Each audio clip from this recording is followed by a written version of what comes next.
Hey guys, it's Brianna Hodges. And Lainey Rowell, welcome. How's it going? So, today, without our typical commutes, routines, and the daily compartmentalization of work and home and activities, we are consuming record levels of information. We've got news on all the time, media, our phones are buzzing with the latest alerts, and this barrage of information has really started to leave so many of us just completely awash with a tidal wave of emotions and questions of how do we respond? How do we process this? What does this look like? Yeah, and we've been talking about doing an episode on social emotional learning for a while now, so it seems like this is a time to do that, and we'll get into that, and we'll do our best to give some of our experiences as parents and educators and how we're trying to navigate this. But before we do, Bree, I'm going to go ahead and jump in with my sweet and sour, if you're okay with that. Absolutely. It's actually tied to the topic of this episode, the social emotional learning. And I feel like this is a struggle that parents have often. So I guess I'll start with my sour, and that is how strict or how lenient am I with my kids? And so I feel like this is something we're always like trying to do our very best. Like we don't want to be stifling and so strict, but we also have to teach them how to be good human beings, and we want to make sure that they're doing the right thing in the world. And so I mean, excuse my language, I do not want to raise. So I'm going to do my best. And so I guess one thing that's happening with me right now with so much stuff going on, I honestly feel like I might be a little too lenient on them right now, but I'm not sure. I'm so worried about their emotional well-being that I'm kind of letting things slide. And I have to remind myself that that's actually not in the best interests of our kids because they like that structure and that's going to make them feel more secure. But honestly, it's something that I'm kind of really thinking about every single day. Like, what is the right thing to do? And again, this is not new to parenting. We're always struggling through this. Absolutely. And I think it is. It's that moment where you start to process like all those things. Like for me, I'm hearing all the books, all the studies, all the things, right? Of like, okay, well, make sure that as a male that they feel that they're not repressing that emotion, that it is okay. You don't want to turn them into these hard things. But and I also am hearing like phrases, run like a girl or all that stuff. So like the feminist in me is coming, so I'm trying to like create, just like you were saying, you want to raise good people. Like I want to raise good people. I don't should I be investing in therapy at this point? Like, I don't want to, but at the same time, like, you're trying to not screw your kids up either by all of these things. Like, are they playing too much Fortnite? Are they crying too much? Are they Yeah. bullying somebody on the playground? Like, it's all these things as parents that really helping them process and helping ourselves process the social emotional situations in order to know that there's not a right answer. There's lots of wrong answers, but how do we kind of hit somewhere in the center of some of that? I know sometimes the word balance can be off-putting to people because maybe there's really no such thing. Yeah. Word, we know that I don't like that word at all. So it's not, and that's not the right word, but I do feel like we are struggling. Like how I hear us both struggling, right? Like how strict are we? How loose are we? How much do we encourage? How much do we let be? Like it's hard. It's just a constant battle. And I feel like once we start to feel like we figured out, our kids change, right? Like it's a moving target and it's hard. And it's hard for us. Like it's hard for us as adults. And so then, and I struggle with balance. I struggle with that just for myself, right? Like with making that happen just for myself.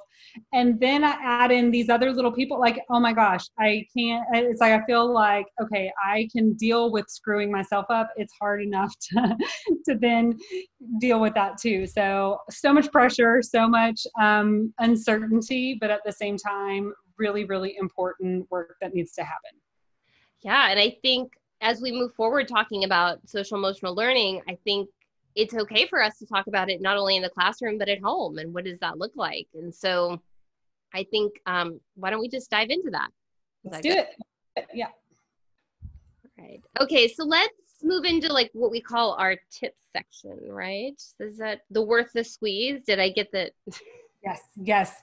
Our little play on words. Yes, the worth the squeeze. Here we go. Yep, worth the squeeze. Here we go. All right. And by the way, Bree gets full credit for all of the wordplay because that is her strength. So thank you for that. So a couple episodes, we did the unpacking the now, and we took a deep dive into kind of how we were all feeling about what school might look like in the fall. And for any of you who would like to turn this podcast into a drinking game, the word for that episode would be visceral, because I think we said it a number of times. And so it truly was a visceral reaction to the pictures and images that we were seeing of what it would look like potentially when we send our kids off to school. So one thing that Bree and I have talked about is that maybe this is an opportunity to really go into that SEL first and whole child, and how do we really stay focused on that, because this is a traumatic event, and now there's actually been multiple traumatic events that have been happening. So how do we, and earlier in that episode I said something that was really weird. I said I'm not endorsing it. Yes, I actually love this model, but I'm not actually affiliated with ASCD. I want to make that clear. So I do like the whole child model. Again, that's healthy, safe, engaged, supported, and challenged. So I'm really trying to think through very carefully, what does this look like, not only at school, but at home.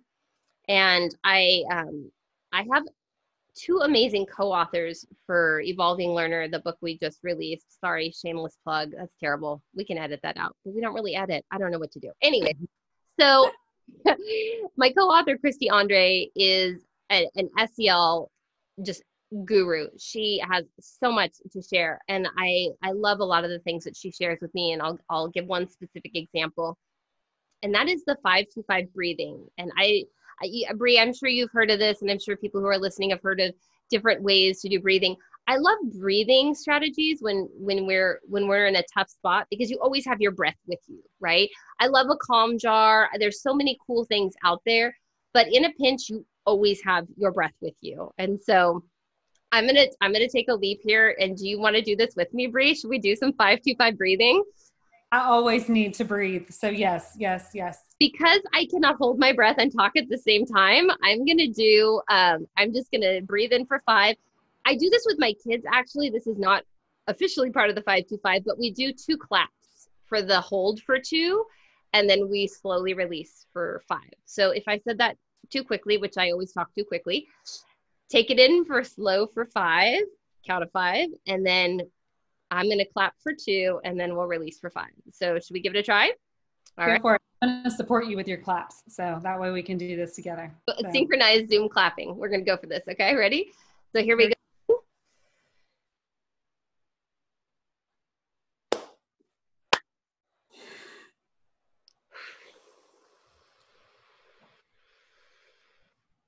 So the funny thing is, we could not synchronize that. For those of you that are not watching this on IGTV, or that you heard that and you're like, those were really weird claps. No, we did not synchronize that at all. And it was my fail. But the funny thing is that my husband was like, actually, I like that you added the 2 claps, because it's kind of a distraction. And it's like, you're focusing so hard on that counting and the holding and the clapping. And it's kind of like really allowing that brain to calm down. And so again, I'm not an expert, but that 5-2-5 breathing that I learned from Christy has been super helpful to me. And I've shared it with a lot of people, and a lot of people have said that it actually helped them and that they've shared it with other people. So if you didn't already know about that, hopefully that helps. And maybe you have some other breathing strategies that would help too. I want to add to that I love that intentionality, because I think so often with like we use that phrase a lot, right? Of like, just breathe, or take a breath, or, whatever that case is. And so I think that adding that intentionality of, we are actively using this practice to calm ourselves down, especially with kids, is really, really important for them to, kind of going back to that narrative parenting of like, this is why we're doing this. This is, we're modeling and we're teaching our kids to activate certain parts of their body and their brain in order to truly regulate that emotional response. And I think that is really, really important. So I don't want to, I love that you added that, because I think that having that sound as well as that, inclusion of movement really helps kids keep in mind what it is that they're doing. One of the things that we started last year with my daughter was she was having a really hard time. She was born really, really small. She wasn't premature, but she was teeny tiny. She was barely 5 pounds. We lost to under 5. And so when she was small, we always called to her. She had what I called like the Incredible Hulk response. Like she would go and get just like really, really angry, and then like, after time kind of passed, it was almost like that Bruce Banner moment where it was like, what happened? Like it was truly like out of body kind of experience for her in ways. And so she's always had a little bit of that. And then last year it escalated some. And so I really was searching desperately for how can I help her process this? Because when she gets emotionally beside herself, she really, truly just like, it's almost a complete disconnect. And so one of the things that I found, and I found these on Amazon, we can share them in the show notes. I get nothing, like I'm not, again, not affiliate, I don't get anything from this, but it was these, they're social emotional, like mindfulness cards is what they're called. They're called mindfulness cards. And it was a deck of cards, and there's 5 different categories. And some of them were meant for like relaxation. Some of them were meant for, getting out your wiggles kind of thing and stuff like that. But one of the ones that I loved around breathing was to lay on the floor, and we're not going to do this because we'd have to like move our cameras around or whatever, but to lay on the floor. And I always did this with my daughter, lay on the floor and put your hands on your tummy. And then, and so you breathe for 5 counts with your tummy, and for them to see that their tummy is moving. And then you grab a stuffed animal, and you put the stuffed animal on your tummy, and you let them envision a wave, and that this is the tummy like coming out, and the wave, that the stuffed animal rises and then drops with the waves. And so you talk about like how these waves of emotion come over us, and then they also leave us. And so that was such a beautiful way for my kids to really process that. It was funny because it started with my daughter, and then my son would come in, and we would do these were like the last few things that we would do before bed every night. So my son would come in and join us, and the 3 of us would sit in there, and we would, do some different mindfulness techniques. But yeah, the breathing piece becomes so important. And I think that is, like, I love what you said. It goes with us where we are, and something that we don't have to make a big deal out of. You don't have to carry a teddy bear around to put on your tummy. You could just take a breath. You don't even have to clap if you don't want to, but just reminding yourself of that time. Yeah. And I think we need to get that calm state before we can even talk about our feelings, right? Because like, you don't want to go to a child having a fit and like, what's wrong with you? Like that's not going to go well. It doesn't mean I haven't done it before, by the way. It just means I've reflected and gone, well, that's not good. This child is in a very raw response, and this is how their brain is reacting, and they're not going to give me what I want right now. I need to get them calmer. And so once we do that, then we can actually start to talk about those emotions. And I think you even said it on this recording, right? Like, it's not that the emotions are bad and we're always trying to move away from them. Sometimes we need to sit in them, and that's perfectly fine. And other times we do want to move out of something, maybe, especially if we've been in something too long, like, right? That's what we don't want, is we don't want that sustained sadness. Like, it's okay to be sad. We just don't want to be sad all the time. And so to really be able to, I love how you said the narrative parenting, like the modeling that regulating of emotions and talking through when it's happening to you. And this is something that has been one of the benefits of quarantine, is that I've been able to do this more, and I'm not perfect at it. I forget to do it all the time, but I do have more opportunities to remember. And instead of in my head thinking about like, why am I so upset by this? Like, I'm actually trying to talk it out in front of my kids. And so I think that can be a really, really helpful strategy. I love that, because I do think, it is important to say these things, that negative things are going to happen. We're going to fall down. Somebody's going to say something that that hurts our feelings, that is offensive to us, that they're going to tell us news that we didn't want to hear. We're going to lose a loved one. Something is going to happen. And and it will be a traumatic experience of some degree, right? Even my daughter fell on the rocks 2 days ago and split her knee like wide open, and it was very painful.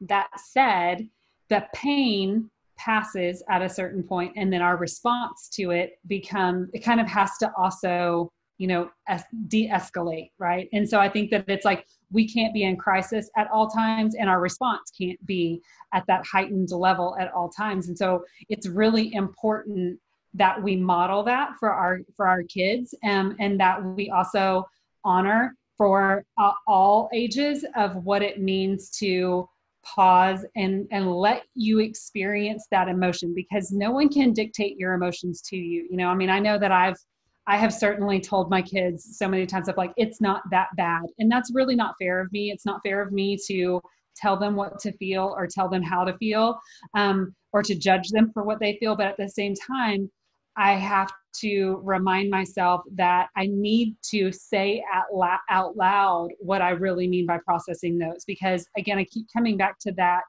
We're showing them what to do. They don't know. They're experiencing these feelings for the first time, or they're unsure of how to handle this. And they're looking to us to process that for them.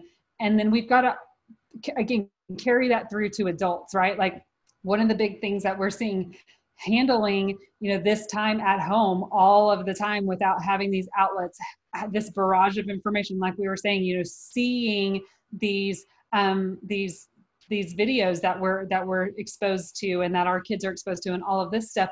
We have to process that. We have to allow others to process that. We have to let and honor that experience, and then process what it looks like moving forward. Yeah. I want to share a couple things that have kind of like been on my mind a lot, of course, recently. So I've probably mentioned his name on here before, Marc Brackett from the Yale Center for Emotional Intelligence. I think y'all know that I'm a fan. Marc, I don't think you're listening, but if you happen to, I promise I'm not stalking you. I really do like your work. But he will say you have to name it to tame it. And his group and the mood meter that they've created is really, really cool. It's something that our family uses. So it's, you pull it up and you've got the quadrants, and I won't take the time to explain it all right here, but it is a really good tool for deciding where you land as far as like your energy level, your happiness level. And it basically has that laid out so that you can kind of identify where you're feeling right now. And then again, you're going to decide, like, am I sitting in this? Am I staying on this? Am I happy in this? Or not even happy is not necessarily the right word. Is this fine for now? Or do I want to try and shift it? And then it actually gives you strategies for how you could potentially shift it. So I think that's a really cool tool. We'll put that in the show notes. And then I do want to, because we are educators, and I want to talk about, I think everything we've shared is applicable in the classroom, but I do want to share that the Yale Center for Emotional Intelligence also has a program called Inspired Ed. And so just Inspire ED at the end. And that's a really cool program because that's student led. And I know that we've talked on here before, Bree, about like, we want to empower our students. And so I love that this program actually focuses on having kids be the advocate for social emotional learning, not just the adults. And so I think there's some really beautiful things that can happen there. And especially because we really want social emotional learning for kids and adults. And I think that is a really nice thing when we can all come together to work on that together. And so I think that's something to look at.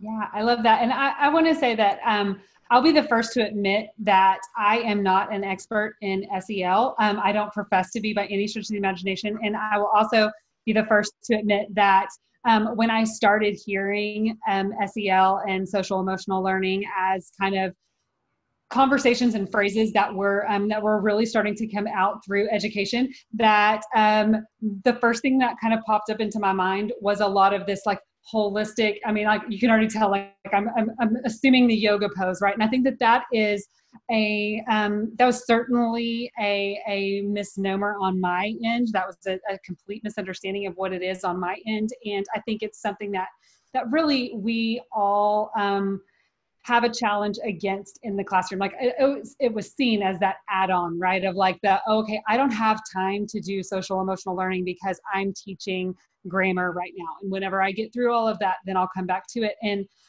it took a little bit of time before I started realizing, the more that I read, the more that I started engaging in some really great conversations with educators like you and so many other people about what this really is, that it was that, oh my gosh, this is how to be a person. Like, this is how to be a human. Like, social emotional learning is, how do you as an individual respond to the stimulus and to the information and to the stress that is all around you, both good and both positive and negative. And it has a place in everything that we do, right? Like, how do we, the hangry term, like, I can tell you, like, I get hangry. Everybody out there, if you've ever spent some time with me, that's more than a couple meals. Like, I'm hypoglycemic. I have a lot of sugar issues. And if I do not have food, then my frustration level, it goes through the roof, and I get really snappy and all of that kind of stuff. And so I had to learn how to handle that, and how to, I couldn't just expect everybody else to make up for it, And so I think that reminding ourselves that every single person is going to have a different reaction to circumstances, and that is completely okay, being honorable of what those reactions are, and then recognizing that we have a choice of how we react to other people's reactions as well. It just kind of keeps folding. And so where I'm at in all of this is, we're certainly, 2020 has definitely pushed us to this huge need for recognizing how important social emotional is within our situations. I mean, we've all of the conversations that have happened after the quarantines and things like that, where, that was what was most important, and what was missing most of school were those connections and those relationships. And so that's what needs to be at the forefront of this. And so, how can we start those conversations? How do we start planning for those conversations, knowing that they're coming in the fall, and really giving time to that, I think, is really important for us to process.